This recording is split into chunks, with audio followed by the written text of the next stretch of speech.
Well, hello and welcome back to Be Like Christ. We are talking about Numbers chapter 23 today in hopefully 5 minutes. I would encourage you, if you're just jumping in on this chapter, go read chapters 22, 23, and 24 because they're all kind of a unit.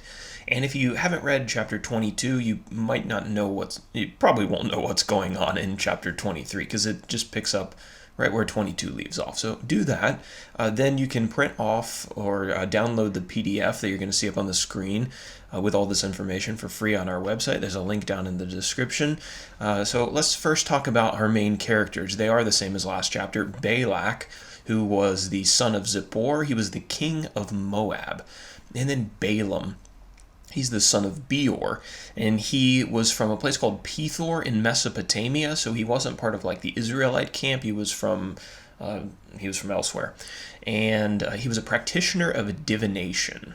These events occurred at the tail end of the Israelites' 40 years of wandering in the wilderness. They wandered in the wilderness from approximately 1490 to 1450 BC, so we are getting close to that 1450 date. If you're wondering where these events took place, the Israelites were camped on the border of the Moabites and the Amorites near Pisgah, which you can see on the map just to the east of what is the Dead Sea. So let me just remind you from the last chapter, Balak, the king of Moab, invited Balaam to come and to curse the Israelites. That way, if Balak went to war with the Israelites, he would have maybe some kind of advantage over them because of this curse. So he's going to ask Balaam to curse the Israelites 3 times in this chapter. We'll see how it goes. The first discourse of Balaam is the first section, the first attempt, verses 1 through 12. So Balaam told Balak to build 7 altars and to sacrifice a ram and a bull on each altar. Balaam then left the king at the altars and he went to meet with the Lord to see if the Lord had a message for him. God, quote, put a word in Balaam's mouth and sent him back to the king. In verses 7 through 10, then, Balaam gives this discourse, this oracle. He announces what the Lord has given him to say. And rather than cursing the Israelites as Balak had brought him to do, he ended up blessing the Israelites. Balak naturally was pretty angry at this, but Balaam told him that he wasn't at liberty to curse a people that God was intending to bless. He asked Balak, quote, must I not take care to speak what the Lord puts in my mouth? Now let's talk about Balaam's second discourse, the second attempt to curse the people in verses 13 through 26. So Balak invited Balaam to travel with him to another location overlooking the Israelite camp and to curse the Israelites from there. So maybe if they change locations, Balaam would receive another message and he'd be able to curse the people instead of bless them. So they went to the field of Zophim. They built 7 more altars, and they sacrificed 7 more bulls and 7 more rams. And when this was complete, Balaam again went away to meet with the Lord, and the Lord put a word in his mouth. Balaam then returned, and he gave his second discourse, and he announced that God was not like fickle men who change their mind. God was intent on blessing Israel, and Balaam could not revoke that blessing. It didn't matter if they had changed locations and offered more sacrifices. The word was the same.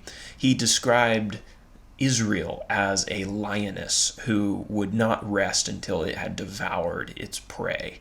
Now, Balak again was upset with this. He told Balaam just to stop talking if he couldn't curse the people of Israel. And Balaam told him once again that he didn't have a choice. He had to speak the words that God gave him. The chapter is going to leave us with a bit of a cliffhanger. Verses 27 through 30 are going to discuss Balaam's third discourse, but we're not going to hear that discourse until the next chapter. So Balak invited Balaam to yet another location to try to curse Israel for a third time.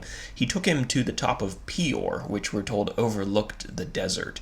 And guess what they did? Once again, they built 7 altars, and they sacrificed a bull and a ram on each altar. So RIP, 21 bulls, 21 rams. I have a feeling you may have given your life for nothing, but we'll find out in the next chapter.